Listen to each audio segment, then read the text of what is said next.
Good day students.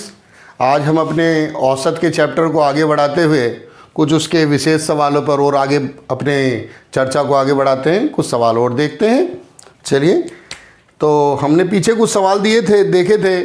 मुझे उम्मीद है आप लोगों को उससे कुछ ना कुछ ज़रूर मिला होगा। बाकी और सवाल देखते हैं। जैसे आज हमारे पास सवाल 100 तक की सभी विषम संख्याओं का औसत क्या है। बहुत आने वाला सवाल है कि कह रहा 100 तक की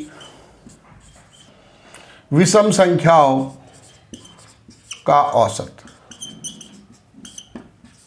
आपने किताबों में सवाल देखे होंगे ज़रूर, ठीक है। तो जब कोई श्रृंखला हो,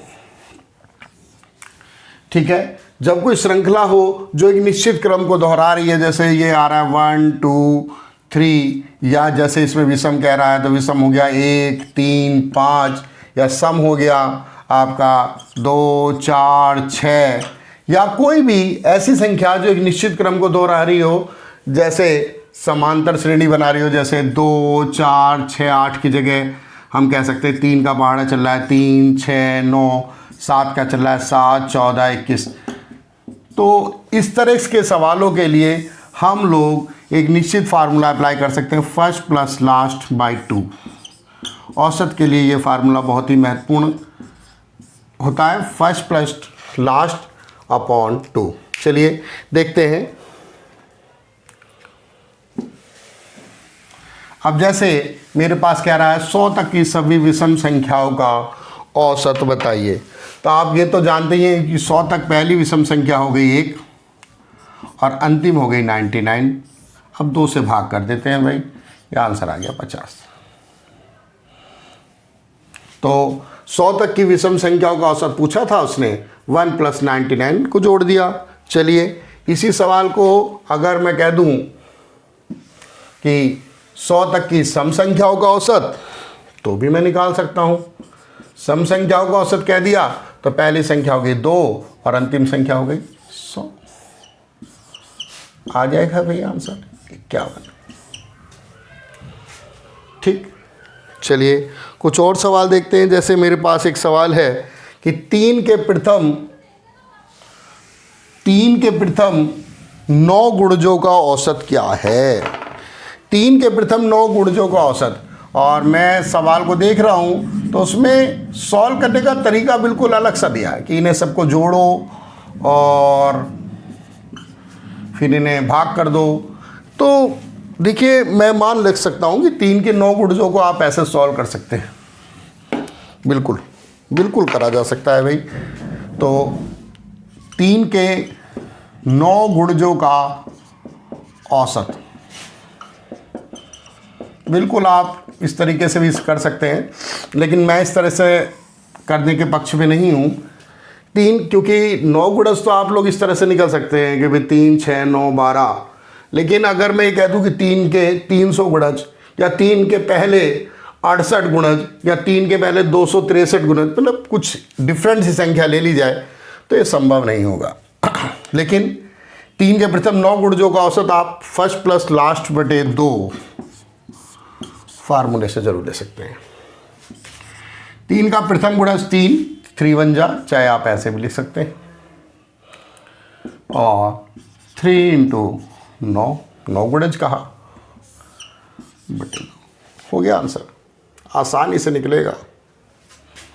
27 3 30, और 30 को मैं 2 से काटूंगा तो 15 आ जाएगा। आसानी से सवाल का मेरा आंसर आएगा, कोई दिक्कत मुझे नहीं होने वाली है। चलिए, जैसा कि मैंने कहा, मैं कुछ डिजिट को ले लेता हूँ अलग से। जैसे मैंने कह दिया 3 के प्रथम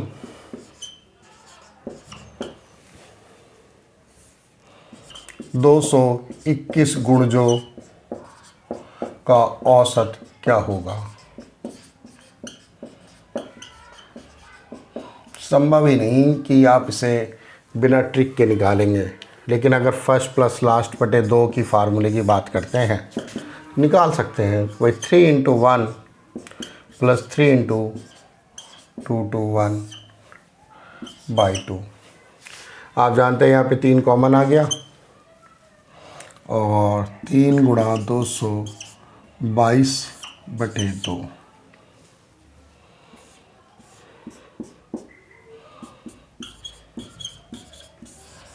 आंसर। तो आसानी से निकल जाएगा, कोई ऐसा इश्यू नहीं है अगर हम लोग इस फार्मूले की बात करते हैं। कई बार सवाल थोड़े से अजीब भी बना दिए जाते हैं, जैसे मेरे पास सवाल कि ABCDE 5 क्रमागत विषम संख्याओं का औसत क्या होगा। ABCDE 5 क्रमागत विषम संख्याओं का औसत। अगर कभी भी कोई संख्या के अंदर वर्ड यूज हो रहा है क्रमागत, तो उसका औसत निकालना बहुत ही आसान है। उसका औसत होता है मध्यमान बिंदु, यानी इसका औसत है C। इसका आंसर है C। कई बार सामान्यता हम देखेंगे कि आंसर पहले पद के रूप में दिया जाता है। तो अगर मैं कहूँ कि सम विषम है तो +2 की इंक्रीजिंग होती है। कितनी की होती है? +2 की। अगर हम ये जानते हैं कि +2 है, तो अगर मैं A से कहूँ कि कितना होगा, तो भाई +2 यानी अगर A की फॉर्म में होगा तो क्या होगा? A+4। ठीक। अगर B की फॉर्म में होगा तो क्या हो जाएगा? B+2। तो ये सभी चीज़ें वैल्यू बराबर हैं, चाहे औसत में C दे रखा हो, चाहे A+4 दे रखा हो, चाहे B+2 दे रखा हो। ठीक है, इधर से करेंगे तो माइनस हो जाएगा कि भाई D-2 E-4, ये सभी वैल्यू बराबर है। तो औसत किस तरह से दिया है, ये बात तो ऑप्शन पे डिपेंड है। ठीक है, तो आंसर हम निकाल सकते हैं।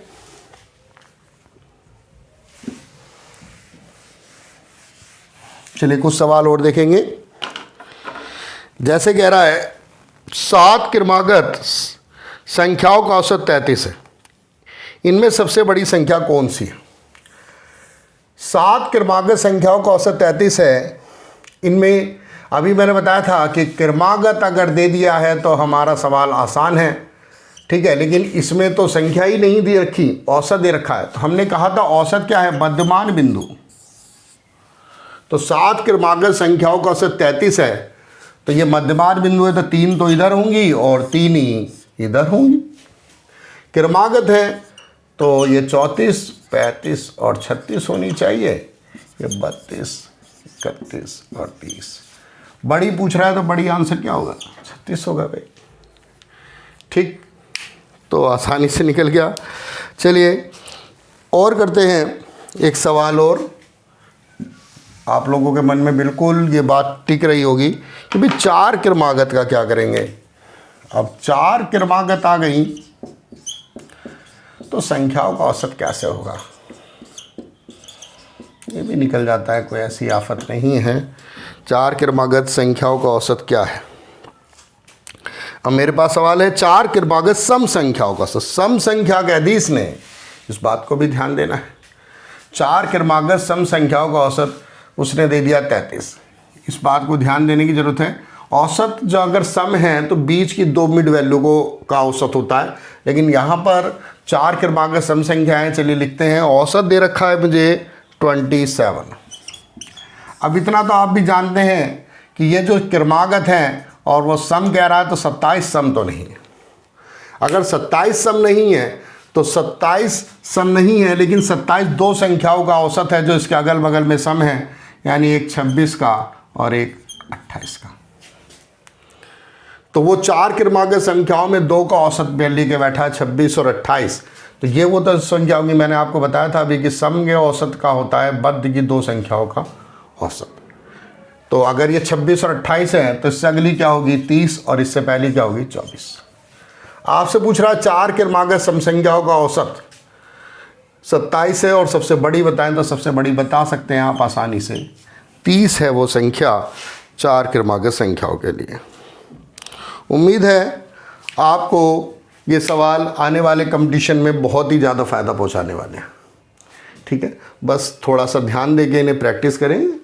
1-2 बार समझ में नहीं आते हैं तो 2 बार देखिए, 3 बार देखिए, लेकिन समझ में आएंगे, पक्का आएंगे। ऐसा नहीं हो सकता कि समझ में ना आए, बिल्कुल आएंगे। ठीक है, ओके, फिर मिलेंगे नए सवालों के साथ।